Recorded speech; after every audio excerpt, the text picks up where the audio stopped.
Duryodhana's endeavor to acquire the throne with deceit is absolutely not acceptable, and that's the reason you must fight Arjun. Further, Lord Krishna adds that they will not die. Rather, they died at the very moment when they decided that they would fight against me. Why do you feel sorry for killing them? If we stay at home, it's not a bad thing, right? Dear, it's not about what is good and bad. Here the point is, what is the purpose? If you can complete that task at your home, you can be at home. But sir, the way... You are here to attend the class. It's not a bad thing to be at home. Go home. Why are you here? It's not about what is good or bad. The point is, why do you exist? The task at hand right now is to become a doctor. Then why should you sit at home? Exactly in the same way that you have a purpose to be here at this organization, there is a purpose for you to be alive on this particular planet.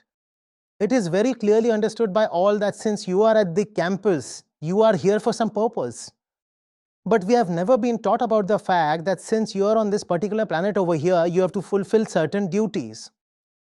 Then we ask ourselves, what's wrong in sitting at home? You can still go home and relax, nothing's wrong. Then what are we here for? Now, if at home, if you're doing something which will make your life beautiful or grant you salvation, then you must sit at home. It's not about sitting at home or not. But you have a better idea of what you do sitting at your home than me.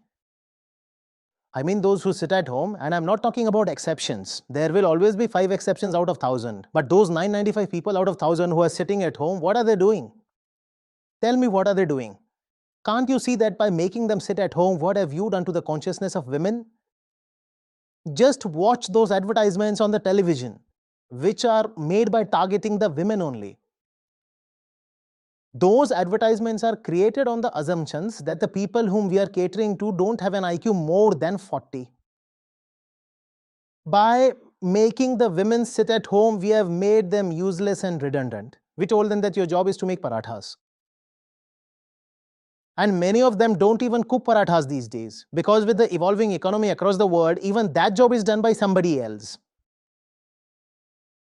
So what are you doing at home exactly?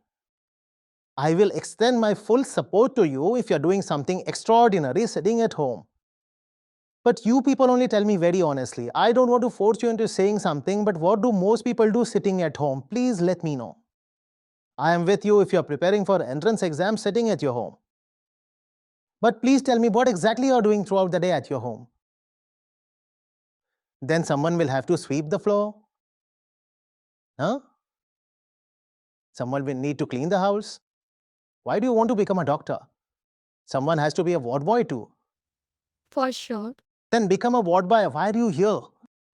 Please understand, your target should be to accomplish the most extraordinary task in your life. The one at the bottom should also aim for the highest one. It is illogical to say that being at home means washing clothes. You have a washing machine for that. Why don't you leave it? Wash them manually.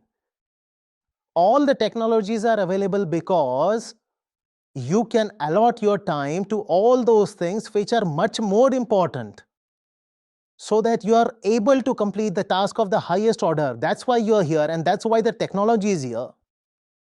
What's the logic behind staying at home only to cook? Who would talk with you if I was also cooking at home at this particular moment? Sandwiches and samosas were placed before me a while ago. I am able to talk to you because somebody else made them. If I get involved in making those snacks, then you would assume that I am in the kitchen cooking snacks. Then who would have been here to talk to you? What would be my logic then? Somebody must prepare snacks, hence I took up that task. I fully agree that somebody has to take up that task, but at least you must put a full-fledged effort to do the task of the highest order. What kind of a logic is this? That the only thing I need to do in life is to cook and sweep floor. I keep everything clean and tidy at home, that's my purpose. What is being done? A dusty table is being cleaned with a cloth. The bathroom is being cleaned. If you really think that these are the tasks of the highest order, then you can please continue to do so. I don't want to say anything. Then I have absolutely nothing to say. You talked about the way children have been brought up.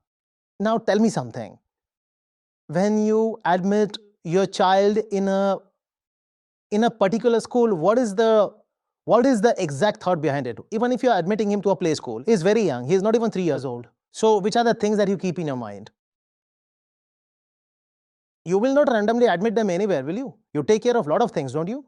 You want to be absolutely sure of the quality of that particular teacher, the one who is going to teach your child. This is what you check, right? You have come over here because even you want to come up in a particular way. And you are here at AIIMS, whereas there are many other medical colleges, but you have come at AIIMS because the one who is going to teach you is one level better than you. That's why you have chosen this place, right? If a mother wants to bring up her child, what is the first thing that she should consider? That the mother herself should be a cut above, and the mother here is unaware about the worldly matters. She's following the old tradition, as someone said right now, that her job is just to cook. Then how will she bring up her child in a better way? Every mother thinks that she is giving the best upbringing to her child, yet every child turns out the same. This is really funny that every parent feels that they are giving their best to their child, and ironically, every parent feels that the current generation is spoiled. If your upbringing is so good, then why should be the current generation so bad? Can't you see that you are the reason behind it?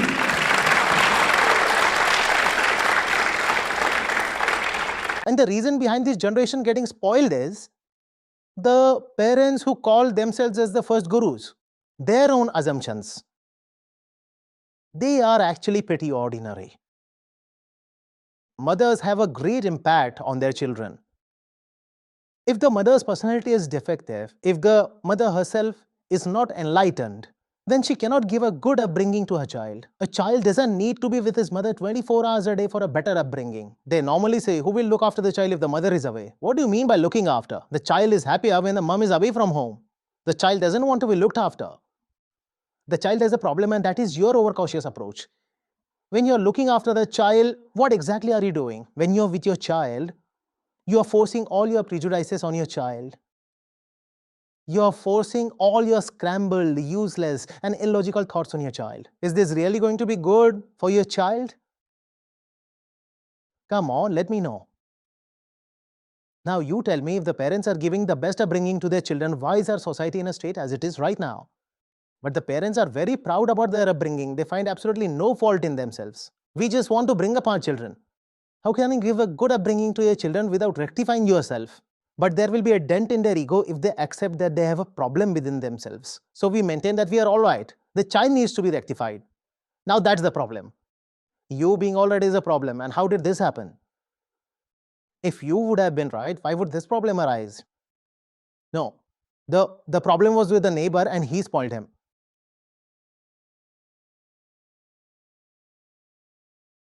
A very mature mother,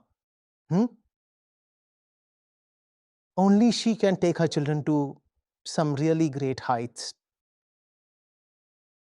And the funny thing is that when a person really becomes mature, he realizes that the motive of life is not only to give birth to children.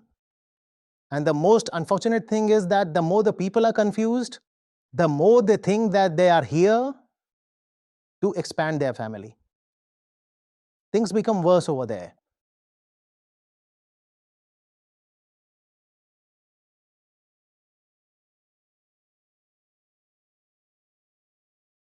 See, I have nothing against household chores, all right? In fact, I myself do a lot of chores. Especially during the lockdown, we have a big bodhstal and no outsider used to come over there. I was equally helping my other teammates in the chores. I've done everything. But I am aware as to which task in life is important and how much. And even you are aware about it, but I can't help it if you don't want to believe it. If all the tasks were of equal importance, then what would you call progress? Tell me. Now it's a different thing that you do a particular task with full commitment when assigned to you. That's absolutely fine with me, but that doesn't mean that every task is of the same order.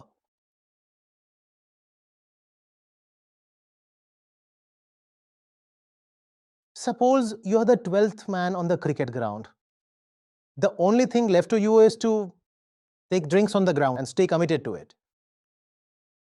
Or if the batsman who's playing on the ground has asked you to replace his bat and you carry that bat for him. Or a situation may arise where a player gets out. Assume that he is out on 0, but he becomes a runner. You know what's a runner, right? When a batsman is injured. Runners used to be common in the earlier days, but nowadays there are a lot of restrictions.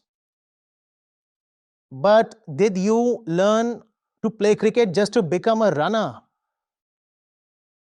This is just a coincidence that at this moment, I have to carry the drinks, and that's what I'll do with commitment. If I have to become a runner at this moment, I will do that job with commitment. But you also need to consider one thing, that your job is to bat in the middle. You're not in the team for being a runner. And if you're just a runner, your mind should be conscious about that fact, that you don't need to be stagnant, you have to move on. I have to go in the middle and bat. How long will I serve drinks and tea to the players?